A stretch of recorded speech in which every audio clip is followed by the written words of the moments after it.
जय हो माई की, अब चिंता काय की। समस्त नर्मदा भक्तों को मेरा नर्मदे हर जीवन भर स्वागत है आपका माँ रेवामृत रस में, जिसमें माँ की कथा और मानव की व्यथा चलती रहेगी सदा।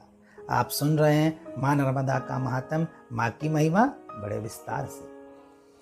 अश्वमेध सहस्त्राणि वाजपेयी सतेन चा तत्फलं सम्मापनोति राजनाथस्य संशया। अर्थात इस कलयुग में अश्वमेध यज्ञ और वाजपेयी यज्ञ करना बहुत ही दुर्लभ है। प्रथम, इन दोनों के यज्ञ करने में बहुत ही खर्च होता है और इसके साथ साथ इसका प्रबंध करना बहुत ही दुर्लभ है।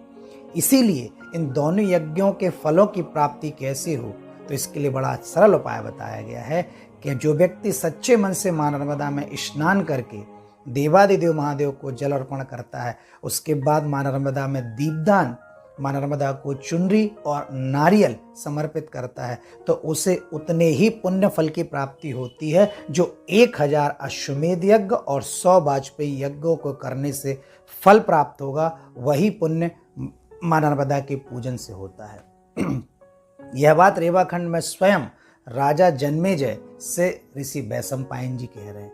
वैशंपायन राजा जन्मेजय जो राजा परीक्षित के पुत्र हैं, ऋषि वैशंपायन जन्मेजय को ये बताते हैं कि राजन, इस बात में जो मैंने बताया इसमें तनिक मात्र भी संशय नहीं करना।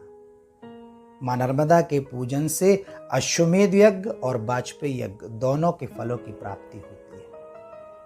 इसीलिए माँ नर्मदा का पूजन सच्चे भाव से प्रत्येक व्यक्ति को करना चाहिए। ऐसे ही माँ नर्मदा के महात्म्य को सुनने के लिए आप देखते रहिए माँ रेवामृत रस, माँ की महिमा विस्तार से। नर्मदे।